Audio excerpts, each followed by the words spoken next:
Hola, buenos días. Vamos a partir la clase de hoy día. Lo que vamos a hacer es un par de ejercicios de roce, similar, digamos, un poco a lo que se hizo la semana pasada, pero con algunos temas que me gustaría explicar. ¿Ya? Y vamos a hacer un ejercicio de equilibrio de partículas en 3 dimensiones. La nota de los controles, por si acá no están listas aún, van a estar el día miércoles o jueves, ¿ya? Probablemente al día de la clase. Ya, veamos entonces estos ejercicios.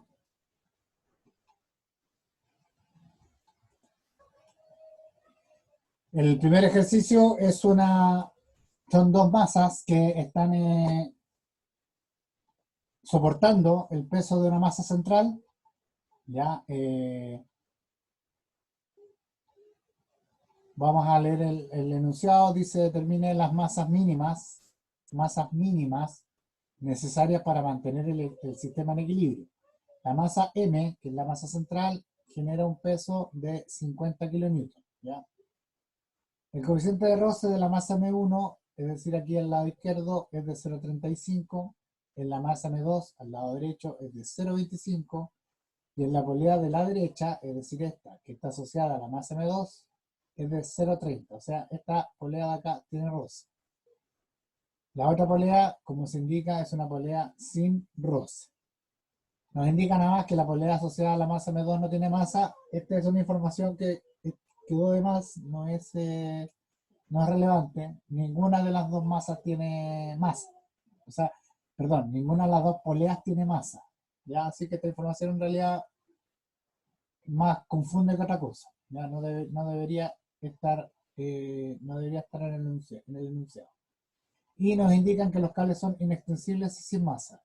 El que los cables sean inextensibles y sin masa, y además que las poleas tampoco tengan masa, es una información que es normal. Siempre va a ser así. ¿Ya? A veces se les indica o a veces no se indica, pero hay que considerar que siempre va a ser así. ¿Ya? Que los cables son inextensibles, que las poleas y los cables no tienen masa. ¿Ya? Eso es como la idealización que se hace normalmente, porque si no ya es meterle, como se dice, pelo a la sopa y digamos, no son datos que vayan a cambiar demasiado los resultados, sí, pero sí van a ser muy complicados los cálculos. Y además nosotros hay algunas herramientas que no tenemos, por lo tanto siempre considerar que los cables son inextensibles y que los cables y las poleas no tienen masa.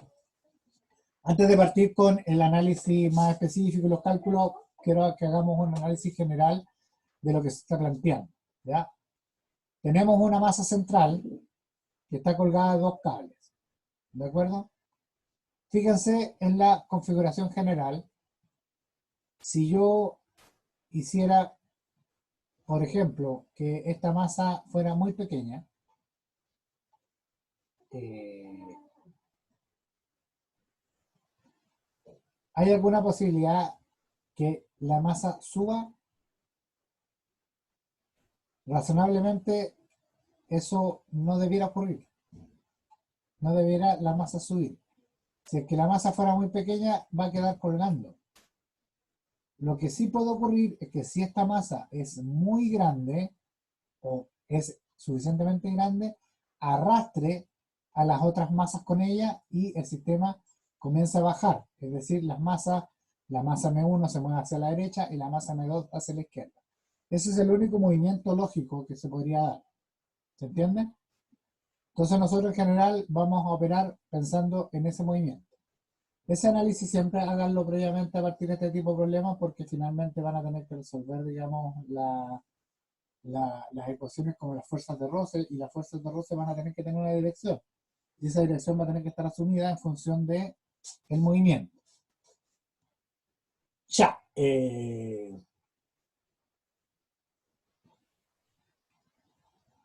Ya.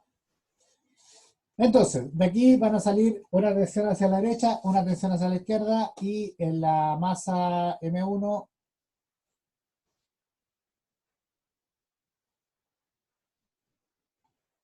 vamos a tener entonces un desplazamiento hacia la derecha. Fíjense que el que se indica aquí que la polea no tiene roce es que la tensión que viene de la cuerda pasa limpia al otro lado, ya no se modifica.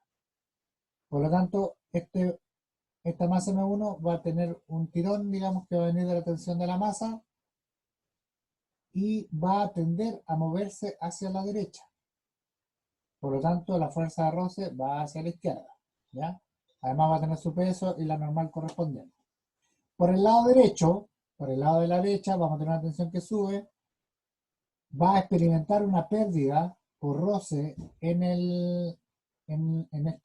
esta polea y va a continuar con un valor menor, o sea, una tensión distinta a este lado.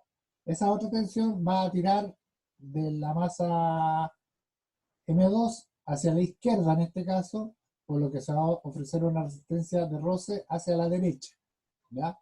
Y van a estar actuando el peso y la normal correspondiente también en esta masa. Ya.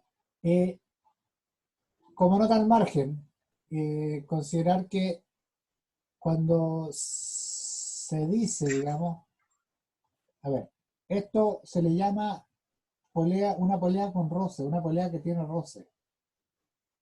Pero conceptualmente eso no está muy bien, ¿ah? Pero así lo van a ver normalmente. Esto debiera ser un tambor o un cilindro, pero no una polea. Se supone que la polea es un elemento mecánico que está hecho para tener el mínimo roce posible. La polea es la que se usa para, digamos, colgar cosas y tirar, hacer fuerza, digamos, por lo que la idea es que la polea misma no tenga roce, tenga el mínimo roce. Por lo tanto, cuando uno habla de polea con roce, es un poco forzado, ¿ya? Pero así lo van a ver normalmente, ¿ya?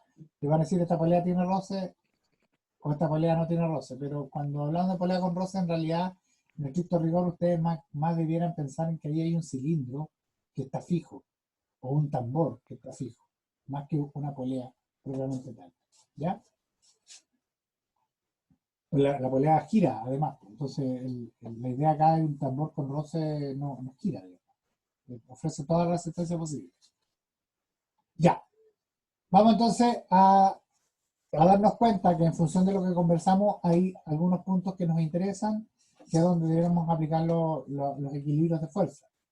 El primer punto es aquí donde se encuentran los cables con el peso. Aquí se van a encontrar tres fuerzas, digamos. Una que es el peso, que sabemos que es de 50 kilonewton, una tensión hacia la derecha, que la vamos a llamar T2, y una tensión hacia la izquierda, que la vamos a llamar T1, que están asociadas a la masa M1 y M2. Otro punto de interés va a ser la masa M1 o el bloque M1, donde vamos a tener la tensión, la fuerza roce, la normal y el peso. Un tercer punto de interés va a ser la polea, el tambor que tiene el tambor con roce, o el cilindro este con roce, porque vamos a tener una pérdida de tensión a uno y a otro lado. Y finalmente vamos a tener un último punto de interés que vamos a utilizar para hacer equilibrio, que va a ser la masa M2, donde vamos a tener la tensión reducida que tira hacia la izquierda, el roce que tira hacia la derecha, el peso y la norma.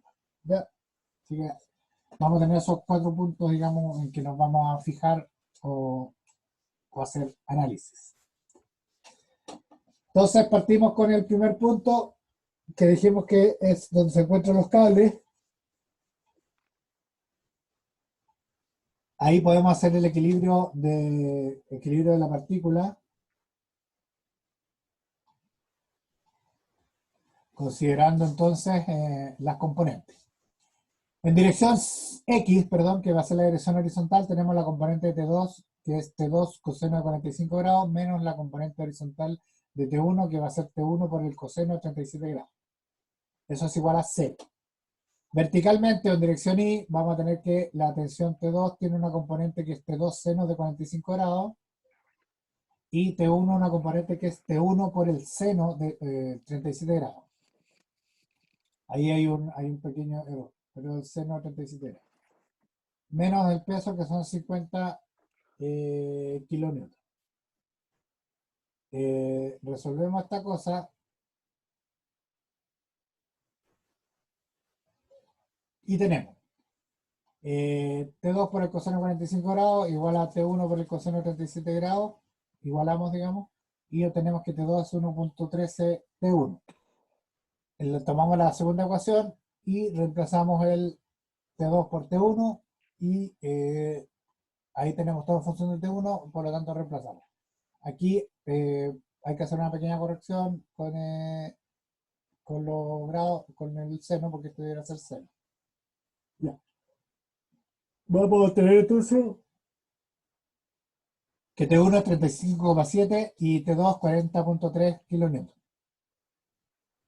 Después la versión final que les voy a subir van a ir indicados, digamos, van a ir corregidos los errores que podamos encontrar.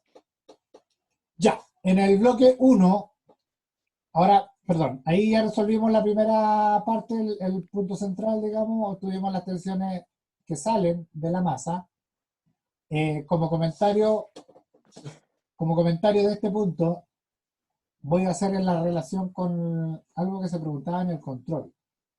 Fíjense que si ustedes se olvidan de lo que ocurre hacia la masa M2 y lo que ocurre hacia la masa M1 y nos centramos en este punto, yo puedo considerar que aquí tengo dos fuerzas tirando, ¿cierto? Para poder equilibrar el peso P. Estas fuerzas las estoy tirando con unos cables. Fíjense que del resultado yo obtengo que la fuerza en T2 es levemente mayor a T1. Y eso es porque está un poquito más inclinada. Ahí está la influencia del ángulo. O sea, si este ángulo es un poco más grande, esta tensión va a ser un poco mayor que la otra. ¿De acuerdo? O sea, la relación entre las tensiones va a depender de los ángulos. Y el ángulo que es mayor va a provocar la tensión mayor. Eso normalmente. ¿Ya? O sea, si yo aumento esta tensión, si aumento este ángulo, la tensión entre dos debiera aumentar. ¿Ya? Váyanse ustedes o piensen, imagínense el caso extremo en que T1 lo dibujamos horizontal y T2 lo dibujamos vertical. Y ahí claramente T2 toma todo el peso y T1 no toma nada. ¿De acuerdo? Eso como comentario para que un poco mostrarles que efectivamente existe una relación entre los ángulos que tienen las tensiones y la tensión misma. Y el otro comentario es que claramente aquí estas componentes, digamos, que son las que nos interesan, van en función de las funciones trigonométricas. Las funciones trigonométricas no son lineales, ¿ya? Por lo tanto, un aumento, por ejemplo, si yo aumento el doble, la relación trigonométrica no aumenta el doble, es distinto. Sí, es directo, o sea, si yo aumento una, aumenta la otra, pero no son lineales, ¿ya? Ok, nos vamos entonces al bloque 1. Tenemos la tensión que viene desde la masa, que ya la calculamos, que es de 35,7. Esa pasa hacia el otro lado limpia porque no hay pérdida en la polea. Y llegamos a la masa. Si hacemos el diagrama de cuerpo libre en la masa, obtenemos las fuerzas que están siendo aplicadas, o colocamos las fuerzas que están siendo aplicadas, que sería la tensión T1. Como dijimos, suponemos que el movimiento es hacia la derecha, por lo tanto aparece una fuerza de roce que va hacia la izquierda. Tenemos el peso, que le voy a llamar W1, y la normal, que le voy a llamar M1. ¿Ya? Fíjense en lo siguiente. Fíjense en lo siguiente. La fuerza de roce es una... Esto lo voy a repetir algo que ya les expliqué. La fuerza de roce es una resistencia, ¿ya? Y como una resistencia depende de las fuerzas que la movilizan o las fuerzas que la generan. A mayor fuerza que la genera, mayor resistencia. ¿De acuerdo? Pónganse aquí en el caso ustedes que eliminamos esta fuerza T1, esta tensión hacia la derecha la eliminamos, y desaparece de un momento a otro, desaparece. Por lo tanto, no es razonable pensar que va aquí a haber una fuerza de roce que va a mover el bloque hacia la izquierda. Esta fuerza de roce también desaparece. Si no hay una fuerza que tire el bloque, no hay una fuerza que resista ese tirón. Por lo tanto, para que el bloque permanezca donde está, esta fuerza también tiene que ser cero. Si yo aplico una pequeña carga de 1, va a empezar a crecer una pequeña resistencia que va a ser producto del roce. Esta pequeña resistencia va a ir creciendo en la medida que yo voy aumentando la fuerza que tira, va a ir aumentando entonces el roce. Y va a llegar un momento en que el roce no va a ser capaz de soportar el tirón que le está haciendo, que le está dando P1, y por lo tanto va a ser superada y se va a movilizar el bloque. Ese límite, esa fuerza de roce máxima que puede dar el bloque es lo que nosotros calculamos como mu por m. ¿Ya? Como en este caso se nos está preguntando cuál es la masa mínima que yo necesito para que esto resista el peso del bloque, yo tengo que trabajar pensando en el máximo roce que se pueda dar. Entonces, con este máximo roce es que yo voy a poder determinar la masa que necesito para que se resista. ¿De acuerdo? Hay otros problemas donde usted le entregan la masa, ya se la dan y por lo tanto usted tiene la fuerza de roce máxima y lo que tiene que descubrir es que si la tensión la supera o no. En este caso es al revés. Nosotros teniendo la tensión, lo que tenemos que hacer, digamos, es determinar el roce necesario y siguiendo el roce necesario, determinar cuál es la masa necesaria para generar ese roce. Y por tanto poder resistir las fuerzas que están actuando. ¿Ya? Entonces, tomando este diagrama cuerpo libre, hacemos la sumatoria de fuerzas en X. Tenemos que T1 menos la fuerza roce en 1 es igual a 0. Por lo tanto, obtenemos que T1 es igual a la fuerza roce en 1, que eso sería igual a 35,7 kN, que es lo que ya tenemos de T1 del análisis anterior. En I tenemos que N1 menos W1 es igual a 0, por lo tanto N1 es igual al peso, lo cual es más o menos lógico. N1 es igual al peso. Recuerden que yo les explicaba que este es un caso particular en que la normal es igual al peso, ¿ya? Es un caso particular en que no hay cargas adicionales a M y además la superficie es horizontal. En ese caso coincide, ¿ya? Cuando hay pendientes, cuando hay otros bloques encima, la normal no es la misma, ¿ya? Y tenemos la última ecuación que dijimos por qué la estamos usando, que es el límite de la fuerza de roce, que va a ser mu por N1. Sabemos que mu es 0,35 desde el enunciado. Voy a volverme rápidamente. En el enunciado nos dicen que el roce es la masa 1 de 0,35. Por lo tanto, tenemos 0,35 por N1. Eso tiene que ser igual a la fuerza de roce 1, que sabemos que es 35,7. 35,7. Despejamos N1 y obtenemos entonces 35,7 dividido 0,35 nos da 102 kilonewtons. ¿Ya? Eso es igual al peso, va a ser igual al peso 1. ¿Por qué? Porque sabemos que la normal 1 es igual al peso en 1. Por lo tanto, el peso en 1 es 102 kilonewtons. Y vamos a saber también que la masa va a ser el peso dividido en G. Por lo tanto, para calcular la masa, vamos a expresar los kilonewtons en newton, es decir, 1000 newton son 1 kilonewton, el kilo es 1000, por lo tanto los 102 kilonewton nos quedan en 102.000 newton, dividido en G, obtenemos 10.200 kilos. ¿Ya? Por lo tanto, la masa mínima que requiero para resistir el peso de la masa M es 10.200 kilos o 10,2 toneladas. ¿Qué quiere decir esto? Que si yo tengo una masa menor, una masa M1 que es menor a 10.200 kilos, la masa central va a tirar y va a mover la masa M1.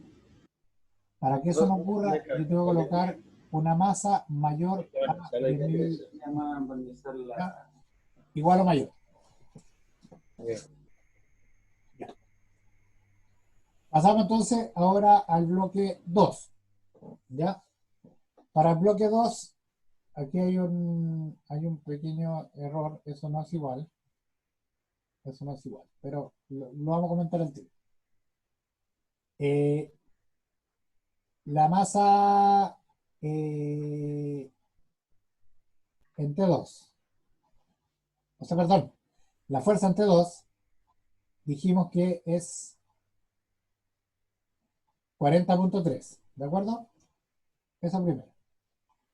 Tenemos 40.3 y la fuerza pasa limpia, no, perdón, no pasa limpia al otro lado, sino que acá hay una pérdida por roce, ¿de acuerdo? La pérdida por roce está dada por el ángulo y el coeficiente de roce. Ya. ¿Se acuerdan ustedes que nosotros planteamos que T2 y, a ver, si el movimiento de la cuerda es hacia la izquierda, la fuerza T2 es mayor a T3. La fuerza se pierde y pasa al otro lado como T3. Por lo tanto, T3 es menor a T2. ¿Ya? Ahí está el error acá. Porque en realidad acá es T3 igual a 0,62 T2. ¿Ya? Voy a hacer el cálculo en la pizarra para que lo vean hecho correctamente y vamos a analizar un par de cosas respecto de todo. ¿Ya? Eh,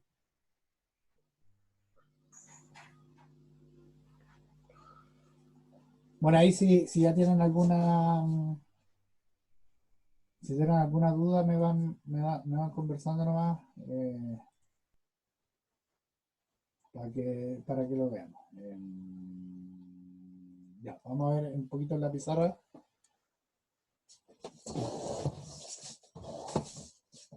Ya,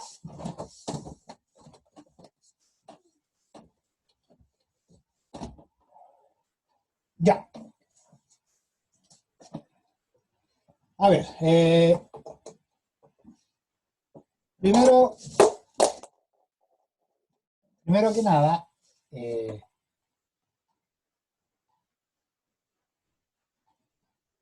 ya. Sabemos entonces que, a ver, si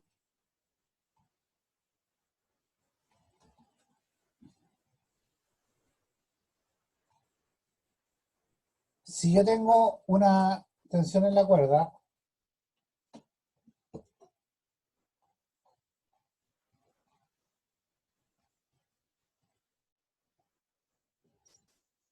ya, la presentación se la voy a subir, así que no se preocupen, ¿ya? Eh, pero me piden que le ponga el enunciado, lo voy a poner después, o terminamos el ejercicio. Ya, a ver, eh,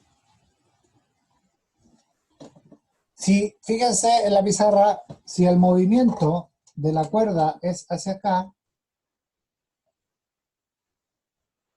o la tendencia del movimiento es hacia la izquierda, la relación va a ser T2 igual a T3 por E elevado a beta por mu. ¿Ya? ¿De acuerdo? Ya.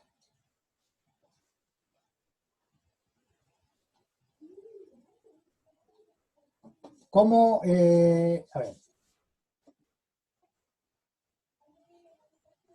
Si yo, piensen ustedes,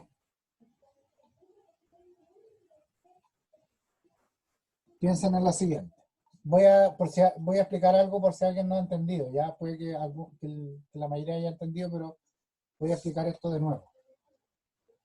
Suponga usted que usted tiene que soportar un peso, ¿ya? Un cierto peso. Y usted está aquí al otro lado y sostiene este peso con sus manos. ¿De acuerdo? Ya. Esto es autodibujo para que usted trate de imaginárselo. ¿Ya? Suponga que usted aquí tiene una polea de acero y le pone aceite y la engrasa y la polea gira y todo funciona súper bien.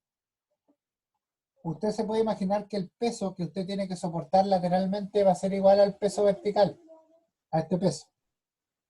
¿Cierto? Ya. Pero ahora, si usted la polea la fija, ya no gira, sino que está fija, es un tambor, se va a un tambor, usted va a tener aquí una pérdida por roce y la fuerza con la que va a tirar al lado va a ser menor. ¿De acuerdo? Ahora, pónganse ustedes, esto para que lo entiendan más claro, pónganse ustedes en el caso que logran o ustedes hacen que la cuerda de unas 3 vueltas, por decir algo, y usted recién la tira al otro lado. Lo más probable es que la cuerda no necesite que usted la tire, sino que la cuerda sola, al darse vuelta alrededor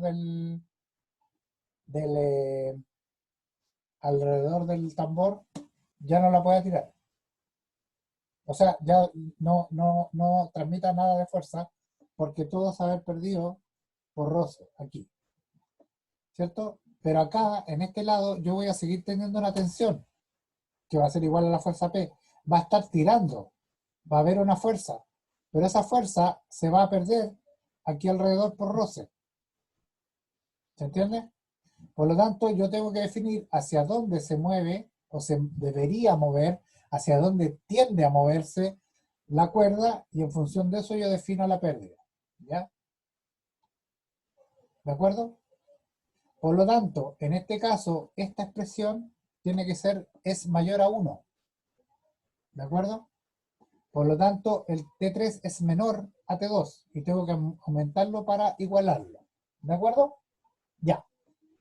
Si usted está en la casa, me imagino, tiene un lápiz Bic y una lanita, una lana, un hilito, una cuerdecita, agárrelo y dele varias vueltas.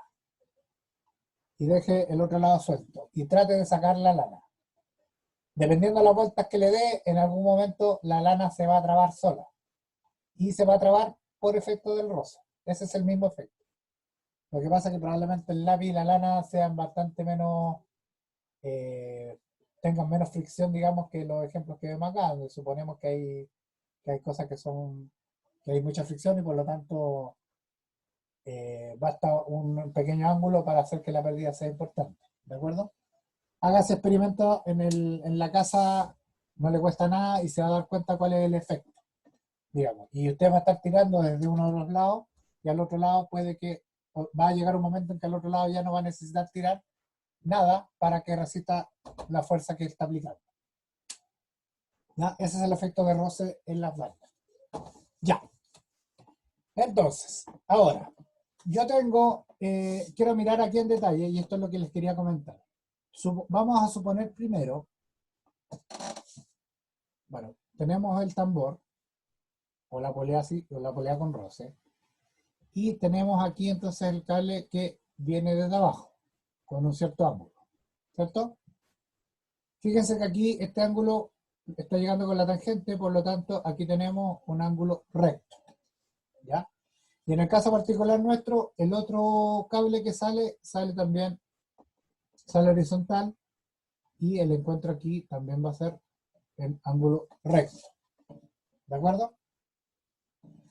Yo podría llamarle a este ángulo, le voy a llamar ángulo beta, que es el que a mí me interesa, ¿cierto? El ángulo beta es el que indica, digamos, el arco en el que están en contacto. ¿De acuerdo? De acuerdo. Por lo tanto, yo quiero saber cuál es el ángulo beta. Fíjense que si yo tiro una paralela a esta, voy a tirar una paralela por acá, ¿ya? Y tiro la horizontal aquí, este ángulo también es alfa, ¿cierto? Es el mismo ángulo, alfa.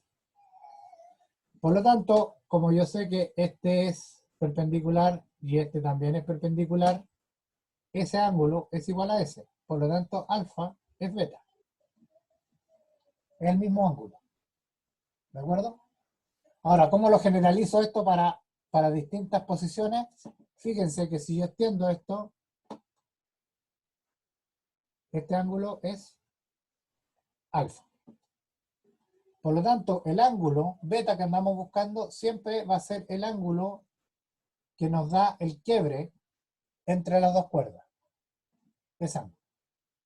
Ese es beta. Por lo tanto, en el ejercicio nuestro, ¿cuánto vale beta?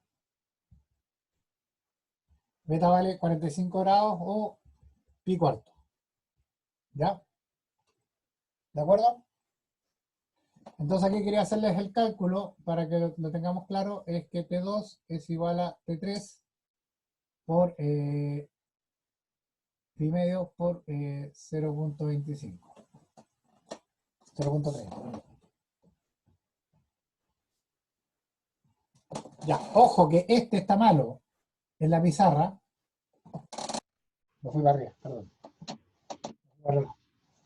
Calma. Ya. En la presentación, ojo, en la presentación está escrito T2 igual a T3 por E elevado a pi medios por 0.30. Ese valor está malo, es pi cuarto. ¿Ya?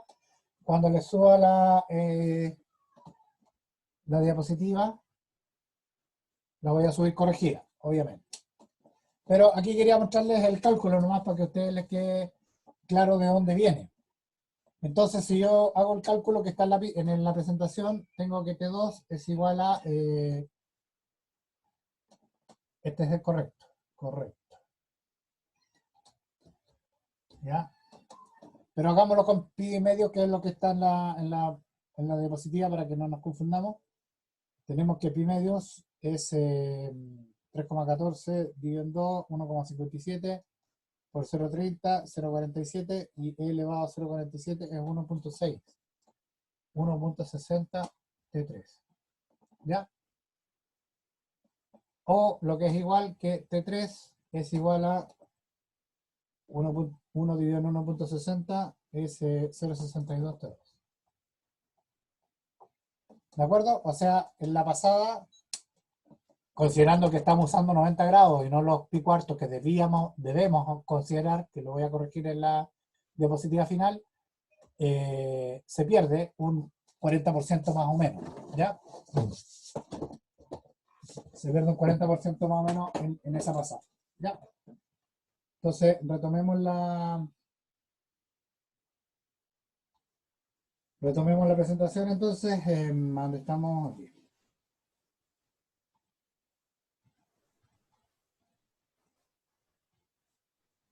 Ya. Entonces, dijimos entonces que T2 es igual a T3 por E elevado a beta por mu. Le expliqué más o menos de dónde sale el beta. Es el quiebre, digamos, entre las dos cuerdas, para que lo vean como claramente. Es igual al quiebre, digamos, pero si tienen duda, hagan el dibujo y lo obtienen de nuevo. Por el mu. El mu en la polea dice el enunciado que es de 0.30. Ahí está el enunciado por si alguien le quiere sacar una foto que me pidieron recién. Foto. Ya, listo, muchas fotos. Ya, ya. Por lo tanto, tenemos que T3 por E elevado, aquí hay un error que le expliqué que lo vaya a corregir, es pi cuartos por 0.30 y esto finalmente esto termina en que T3, aquí por eso está igual, está malo, T3 es igual a 0.62 T2, que es lo que les mostré en la pizarra, ¿ya? Ya, hacemos el diagrama de cuerpo libre. Ahora que tenemos T3 al otro lado, hacemos el diagrama de cuerpo libre de la masa M2. Fíjense que yo le puse como nombre a las fuerzas, le puse el número 3, porque están asociadas al T3. ¿Ya? Pero es un nombre nomás. Le puse M3, W3 y FR3. Es un nombre. Ustedes podrían ponerle cualquier cosa. Y eso porque acá, al pasar al otro lado, como la tensión cambia, le puse el nombre en vez de T2, le puse T3, o sea, de T2 le cambié a T3. Usted podría haberle puesto T2 corregido, T2 prima, T2 M, T2 como quiera, digamos. Pero así lo hice yo, ¿ya? Lo importante es que pongan nombre y sepan lo que están haciendo, pongan nombre para distinguir unas fuerzas de otras. Ya, la sumatoria de fuerzas en X, entonces tenemos T3 menos FR3 igual a 0, por lo tanto T3 es igual a FR3. T3 ya sabemos que es 0,62 veces T2, por lo tanto 0,62 por 40.3, que ya lo habíamos calculado, y eso es igual a la fuerza Rosen 3. O sea, la fuerza Rosen 3 necesaria para que esto no se mueva es 24.99 kN. En I, digamos la sumatoria de fuerza en I, tenemos que N3 menos W3 es igual a 0, por lo tanto la normal en 3 es igual al peso en 3. Y de la fuerza límite del roce tenemos que FR3 es igual a mu por N3, FR3 es igual a mu por N3, N3. El bloque 2 tiene un coeficiente de roce de 0,25, que está indicado acá. La masa 2, el roce en la masa 2 es 0,25.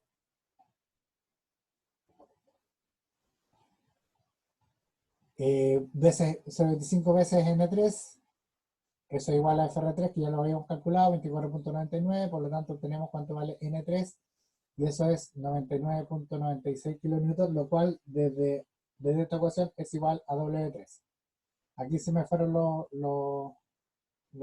3, en vez de ponerle 3, dejé los 1 de la diapositiva pasada, pero me imagino que entiendan, digamos, este 99.96 es W3, ¿ya?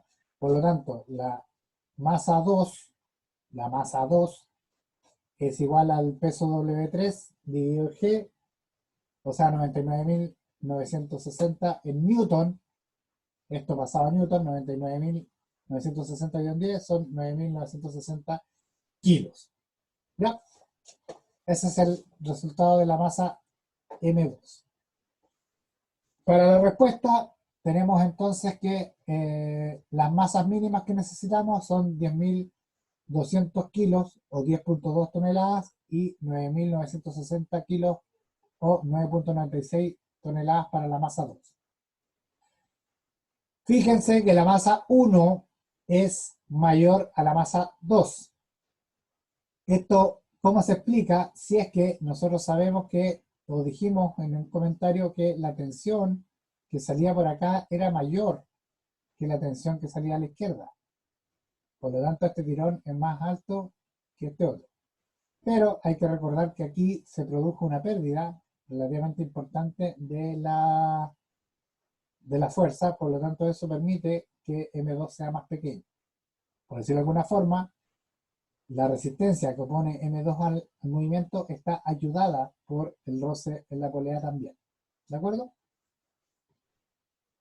Es importante que ustedes cuando terminen un ejercicio, junto con hacer la respuesta, con escribir la respuesta, digamos, a lo que se les pregunta, es importante que hagan el análisis, digamos, de entender lo que están obteniendo y saber si el resultado es coherente o no, ¿ya?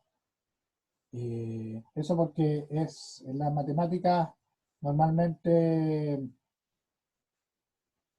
o sea, uno está tan acostumbrado a operar las matemáticas, las operaciones más en un curso como este en que las matemáticas son sencillas, es que yo diría que las probabilidades de cometer un error en un tema de operación matemática son relativamente bajos. Es decir, por ejemplo, que uno se equivoque en una suma, en una división, o despejar una incógnita. Claro, puede pasar, pero y en realidad no es el problema. El problema es que uno puede haber planteado mal las ecuaciones, puede haber tenido un problema en los signos. Por ejemplo, como yo, que en vez de poner pi medio, en vez de poner pi cuartos, puse pi medio, eso va a generar un error y va a cambiar los resultados. Eh, Eso hay que analizarlo. Entonces, si usted obtienen resultados que son muy fuera de lo que esperaban, hay que revisarlo, digamos. Uno debiera esperar ciertas cosas, digamos. Como por ejemplo, si usted, vamos de nuevo al ejercicio, por ejemplo, en este paso En este paso yo sé que la carga hacia abajo es de 50 kilonewton y obtengo que las tensiones que están tirando o equilibrando ese peso son 35 y 40 kilonewton. O sea, son fuerzas que están dentro del mismo orden que el peso. Están relacionadas en orden de magnitud. Eh, por decirlo de cierta forma, están por ahí, andan por más o menos por el valor. Pero imagínense ustedes que obtienen un valor de 50.000 kilonewton y 800.000 kilonewton. Claramente hay un problema. Hay algo que está funcionando medio mal.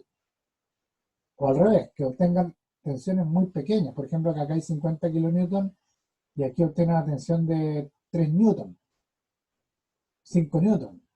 No tiene ninguna relación. Por lo tanto, ahí eso debiera encenderle las alarmas que hay un problema en cómo se hizo el procedimiento. ¿De acuerdo? Así que eso, ya. Revisar, digamos, conceptualmente los resultados antes de seguir adelante. ¿Ya? Ya. Después tenemos el ejercicio número 2, que viene después del 1. ¿Ya? Es un ejercicio de equilibrio de partículas en 3 dimensiones. El enunciado dice: si el peso P es de 100 kilonewton, determinen la tensión en los cables. Eso es todo. Ese es el enunciado, por cierto. El resto lo obtiene desde la figura. ¿Ya? La figura muestra una barra central. Esta barra es rígida, digamos, y está sostenida por 2 cables. ¿Ya? Esos 2 cables ayudan a que, en conjunto con la barra recta esta, con la barra rígida, digamos, que hay aquí, el sistema ayuda a sostener un peso de 100 kilonewton vertical, ¿cierto? Un peso que actúa verticalmente. Y se nos pide la tensión en los cables, o sea, tenemos que determinar la tensión en este cable, que le podemos llamar T1, y en este otro cable, que le podemos llamar T2. ¿De acuerdo? Y nos dan las coordenadas. Pues tenemos las coordenadas de los distintos, por ejemplo, la barra recta mide 2,4 metros.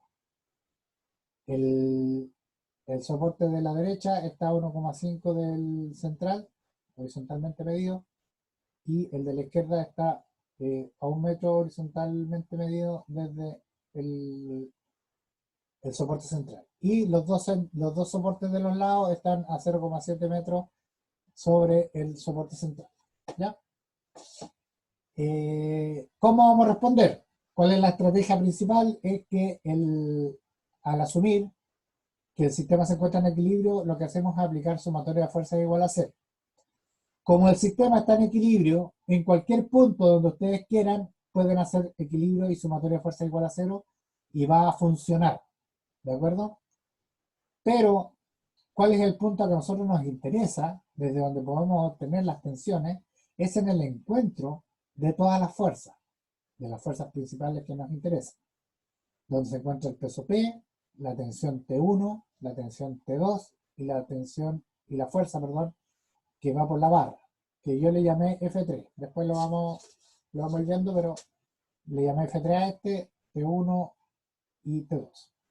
Entonces, esa es la estrategia. Vamos a aplicar sumatoria de fuerza igual a 0 en el punto, en este punto, ¿ya? Como esto es un problema espacial, como yo les comenté, lo resolvemos desarrollando los vectores unitarios o los vectores que nos dan la dirección de cada uno de las fuerzas, ¿ya? Eso lo hacemos con el vector unitario. Pero antes de partir, lo que tenemos que hacer es definir un sistema de coordenadas que nos permita, digamos, definir la posición de los puntos y con ello poder determinar las direcciones. Ya, para eso nos vamos a plantear como, bueno, primero le puse nombre a los puntos. Este es el punto A, que es el punto de mayor interés, donde se encuentran todas las fuerzas, que es donde vamos a hacer las sumatorias de fuerza igual a 0. Al punto C le llamé al soporte de la barra, y los puntos B y D son los soportes de los cables, ¿ya?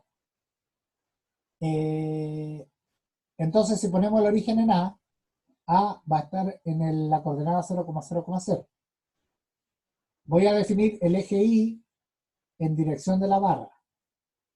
O sea, en dirección de la barra AC voy a tener el Y. En la dirección X va a ser transversal, hacia la derecha positivo, y el vector Z positivo, hacia arriba. El vector Z va a ser vertical, perdón. La dirección Z va a ser vertical, perdón. Ya. Por lo tanto, calculamos las coordenadas. Aquí voy a ir más o menos rápido. Si alguien tiene alguna duda, me dice. La coordenada en B. Me devuelvo en X 1 metro, menos 1. Me devuelvo en Y 2,4 metros, o sea, menos 2,4. Y subo en Z, para llegar a B, subo en Z 0,7. Para el punto C, no me muevo ni en X ni en Z, sino que solamente me devuelvo en Y. Por lo tanto, en la posición de C va a ser 0, menos 2,4 y 0. Y la posición de D, en X avanzo 1,5, en X avanzo 1,5, en Y retrocedo menos 2,4 y en Z subo 0,7. ¿Ya? Entonces ahí tenemos las coordenadas de los puntos. Las coordenadas de los puntos las necesitamos, como les digo, para obtener los vectores unitarios. ¿Ya? Lo vamos a hacer vamos a restar las posiciones y eso nos va a dar las direcciones. ¿Ya? ¿Qué más les iba a comentar? Que hay veces donde los vectores unitarios ya los tenemos.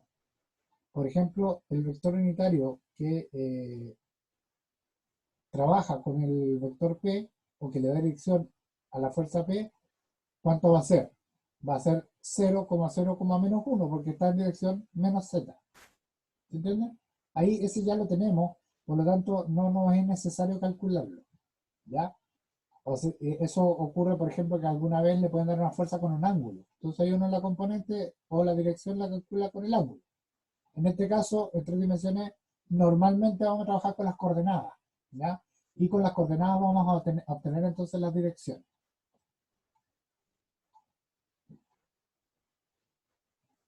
Ya, planteamos entonces los vectores.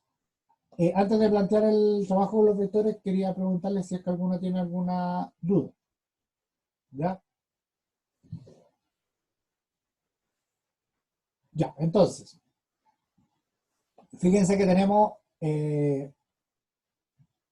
las coordenadas, dijimos, ¿cierto?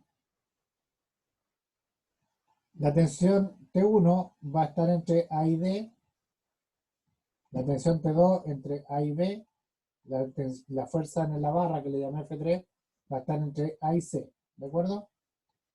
Entonces, el vector T1 va a ser el vector unitario lambda AD por la magnitud de T1.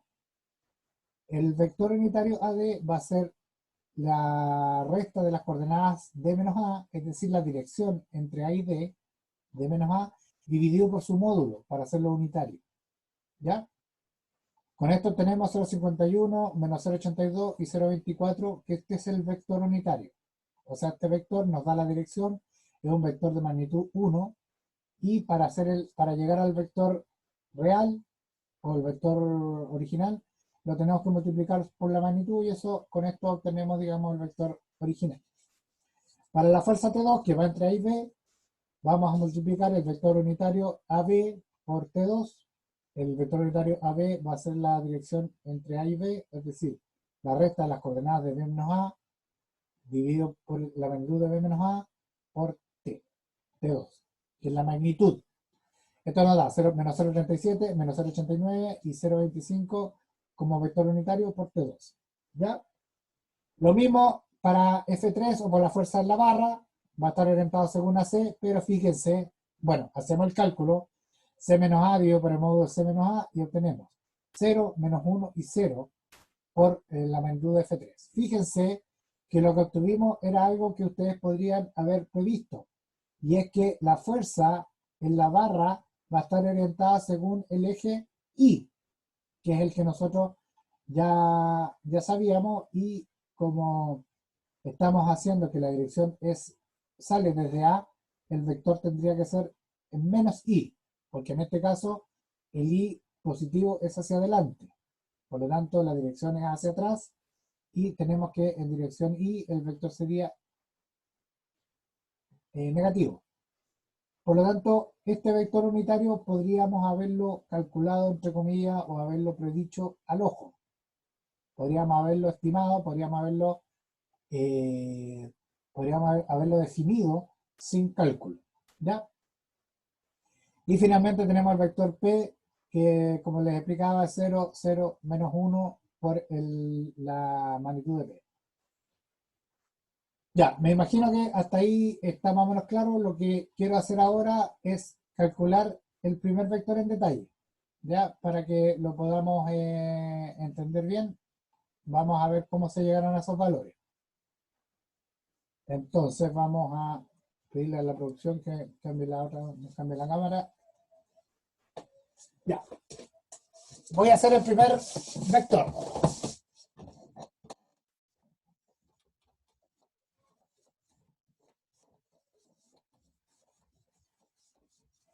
Ya, el sistema. A ver, yo tengo una barra que está soportada por dos cables, ¿cierto? Y tiene un cierto peso P, ¿cierto? Esto tiene una... Más o menos así, para que nos ubiquemos en el espacio, para dibujarlo como medio espacialmente. A este punto le llamamos A este le llamamos B, C, D. Y dijimos que le llamamos tensión 1, tensión 2, no, al revés. A este le llamé tensión 1, tensión 2 y a ese le llamé F3. Son nombres nomás, nombres que yo le inventé. Esta es tensión 1. Y ese es F3. Ya, por ahí más o menos, ya. Entonces, fíjense que el vector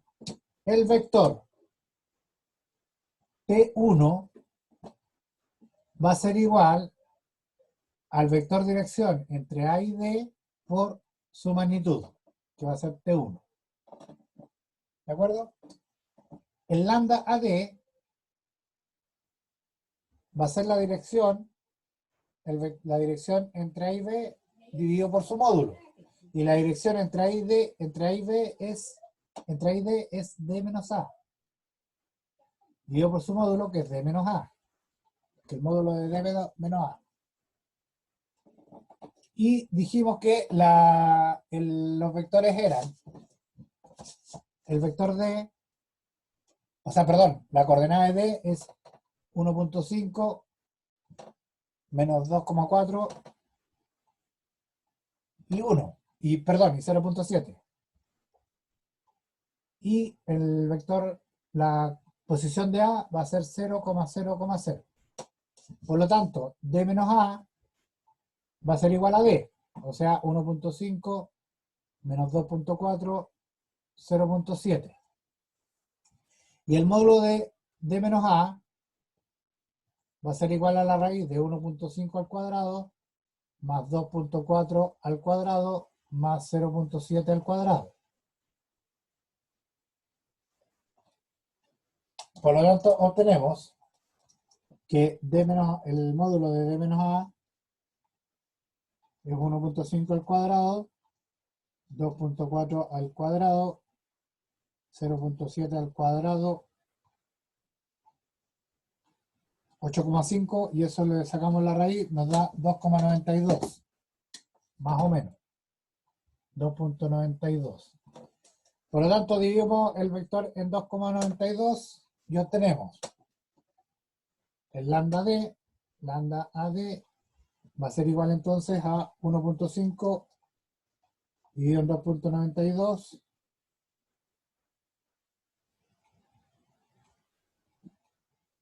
Espera, 1.5 al cuadrado, 2.4 al cuadrado, 5 al cuadrado. Ya, perdón. 1.5 dividido en el módulo nos da 0,5145. Después 2.4 dividido en el otro nos da menos 0.8231 o 32. Y el último 0.7 nos da 0.24.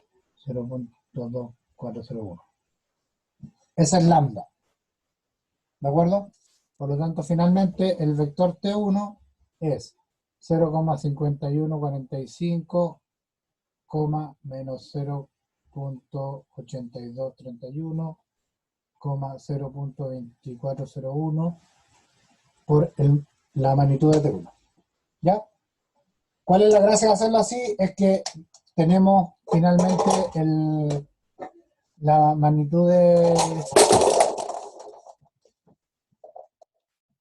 Tenemos la magnitud de P independizada del vector, ¿ya? Y por lo tanto podemos calcular algunas cosas. Ya, hubo un accidente ahí, ya lo corregimos. Ya. Volvamos entonces a la superdiapositiva,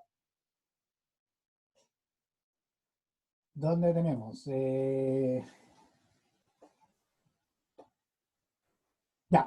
ya el primer cálculo lo hicimos, 0,5144 menos 0,8231, 0,24 por T1, tenemos el segundo y el tercero. ¿Ya?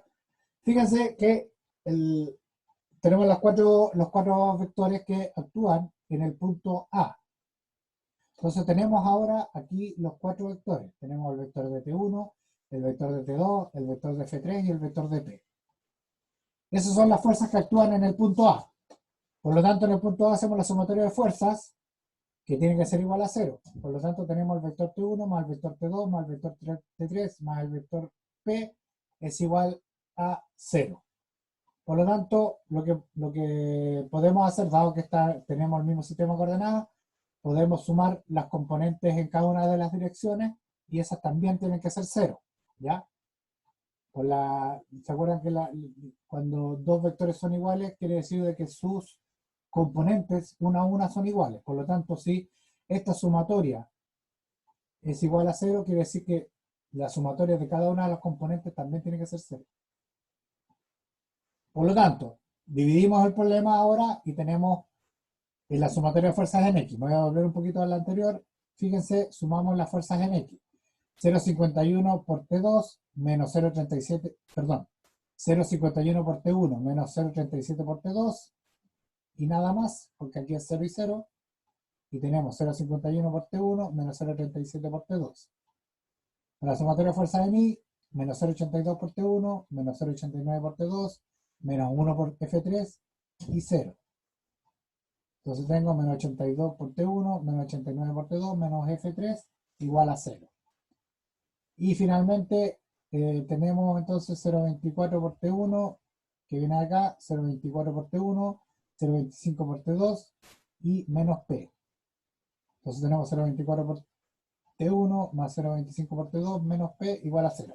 Recuerden que P vale 100 kilonewton, ¿cierto? Del enunciado. El enunciado nos dice que vale 100 kilonewton. Por lo tanto, como vale 100 kilonewton, fíjense que ustedes ahora tienen tres ecuaciones. Una ecuación, dos ecuaciones, tres ecuaciones. Y tienen una, dos y tres incógnitas. Por lo tanto, es un sistema definido. ¿Ya? Este sistema se puede resolver. Salvo que haya algún otro problema que no estemos viendo.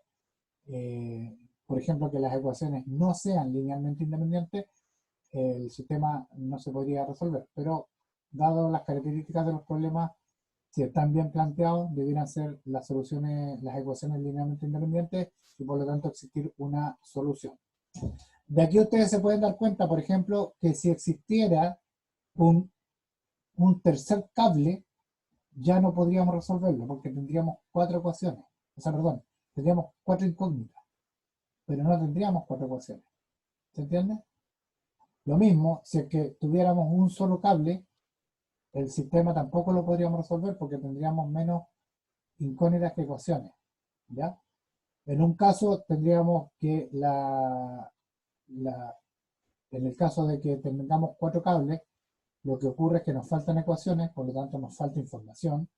Y si tuviéramos solo un cable, significa que el sistema es inestable, no, no se equilibra. ¿Ya? Eso finalmente. O sea, pero finalmente lo que ustedes tienen que saber es que tienen que tener, si tienen tres ecuaciones, tienen que tener tres incógnitas. ¿Ya? Listo. Resolver.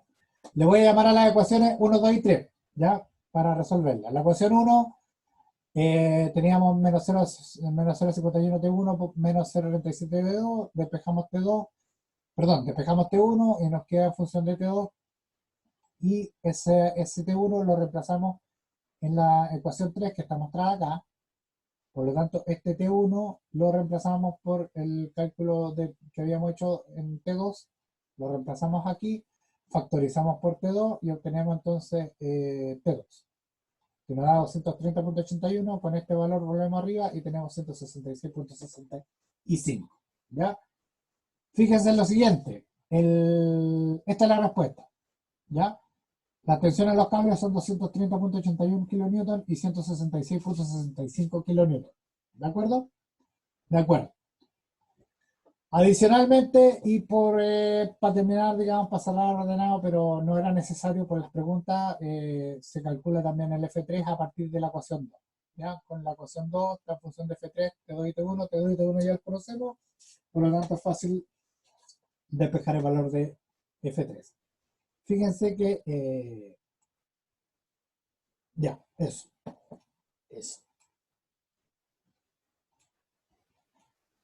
Ya. Eh,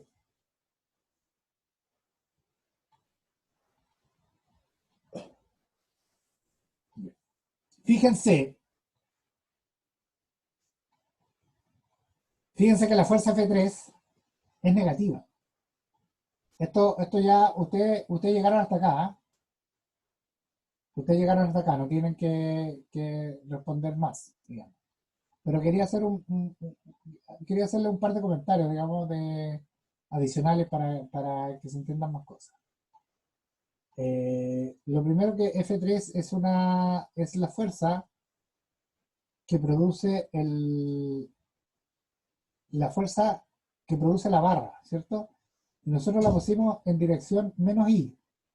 Dijimos que iba hacia menos I. Pero si ustedes se dan cuenta, el resultado es negativo.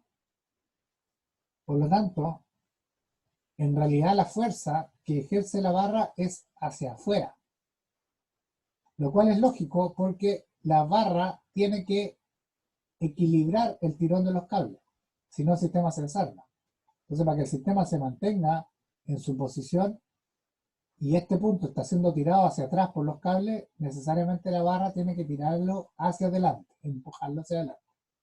Ese es un primer comentario. Lo cual entonces ese signo negativo es lógico y era esperable.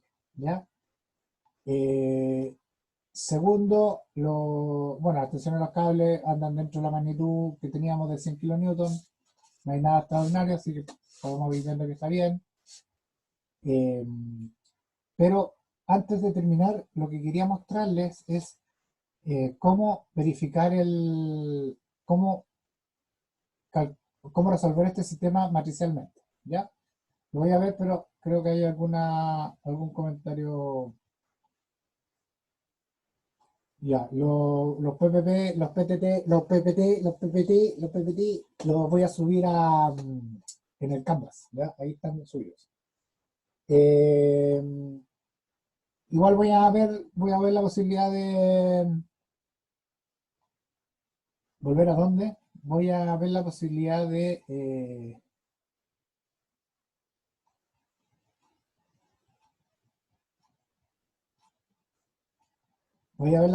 de subir, de mandárselos por mail si es que no son muy pesados, junto con subirlos al Canvas las que tengo que subir son las del viernes y las de hoy día. O sea, las del jueves y las de hoy.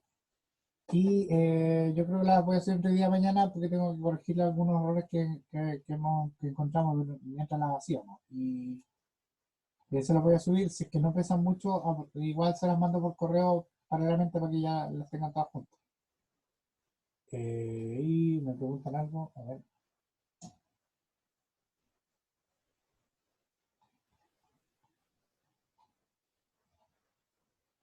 Ya. Ya, esa. Ya, fíjense, entonces, esas son las ecuaciones. Tenemos tres ecuaciones. Lo que quiero hacer entonces es que mientras la copian, la quieren copiarla, vamos a resolverlo por el método matricial.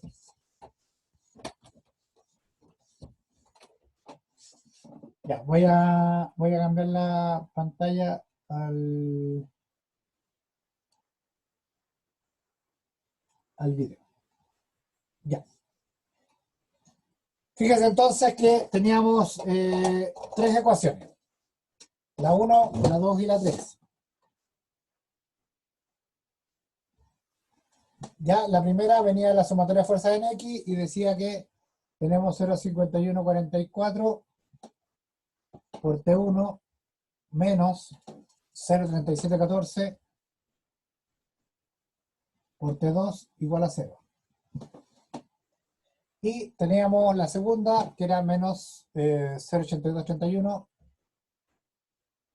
por T1 menos 0,8913 por T2 menos F3. Menos F3 igual a 0. Y tenemos 0,2401 por T1 menos 0,2599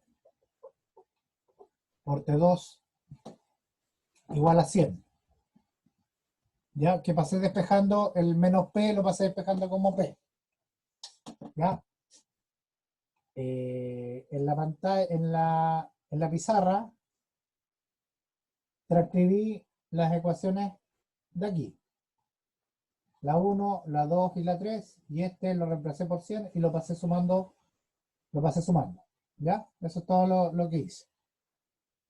Entonces transcribí estas ecuaciones. Entonces, yo puedo reescribir esto en forma matricial.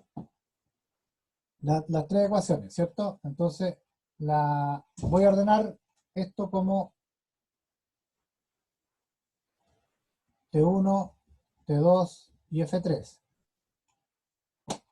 Entonces, la primera ecuación que está ahí, si ustedes se acuerdan, la multiplicación de matrices, yo para multiplicarlo, digamos, multiplico la fila por la columna. O sea, perdón, la columna por la fila.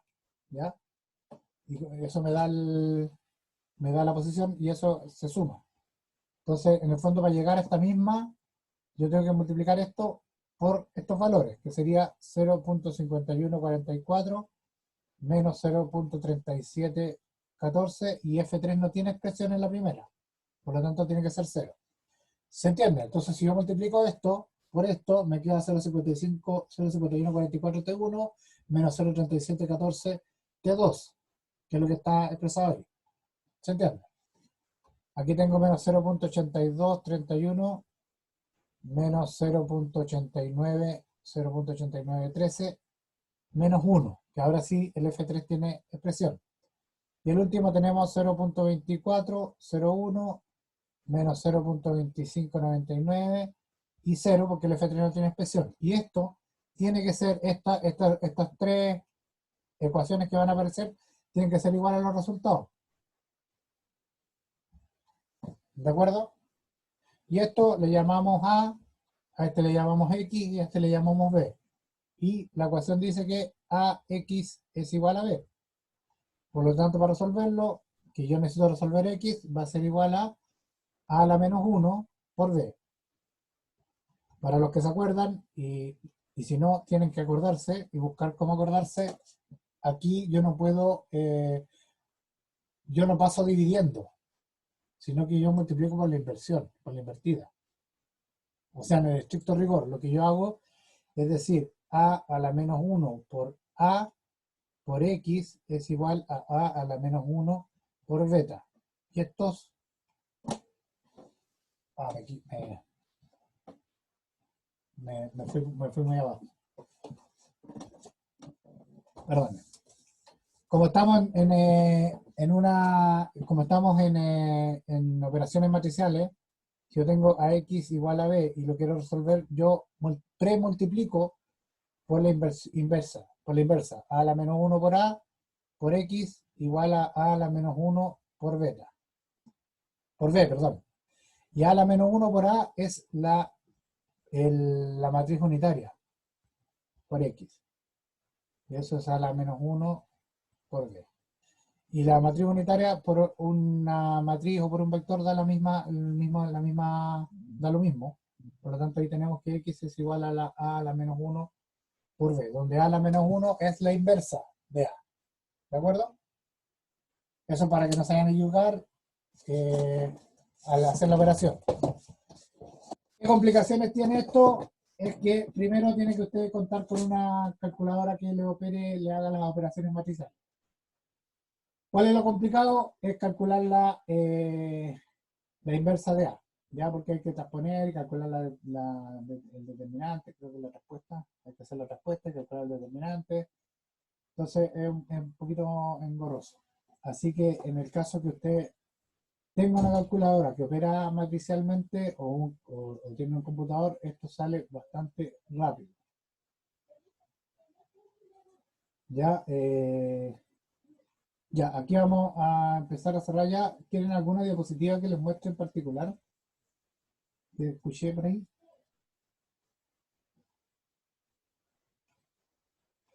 Voy a volver entonces a la... ¿Es necesario hacerlo matricialmente? No, eso le Pues, estoy explicando que en caso que tengan calculadora o tengan computador, lo pueden hacer matricialmente si es que también están autorizados.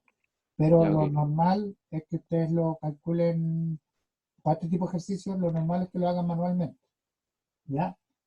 ¿Qué pasa? Que esto es importante que ustedes lo tengan a la vista, porque más adelante, por lo menos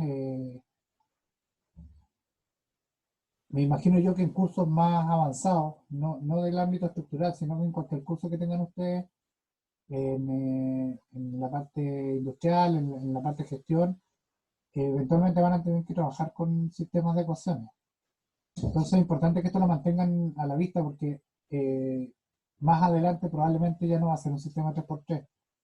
Entonces ya sea un sistema de 10x10, 15x15, a mano no va a terminar nunca.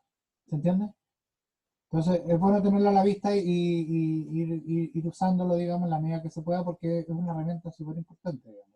Y como estos son sistemas de ecuaciones, que vamos a ver en varias partes del curso sistemas de ecuaciones, es importante que lo mantengan a la vista. Ya, se me fue la pantalla.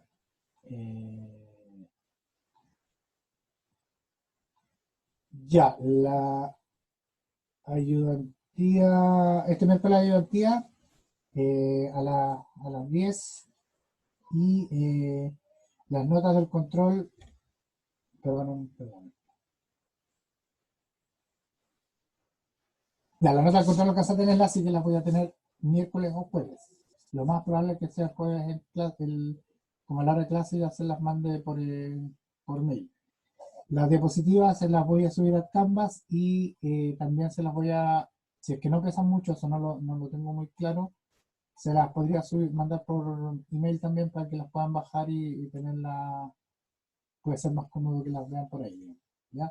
Eso voy a tratar de cerrar hoy día, de revisar las dos últimas clases para corregirlas, porque encontramos algunos errores mientras las estábamos haciendo, así que lo voy a arreglar eso para que tengan una versión más revisada, digamos.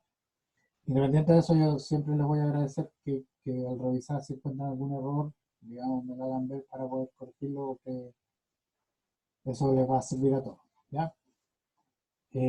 No sé si alguien tiene alguna duda más, si no ya lo dejamos hasta aquí, nos quedan unos minutos, pero en realidad yo por mi parte yo habría terminado. ¿Sí, estamos bien? Ahora hay una hay un mensaje ahí.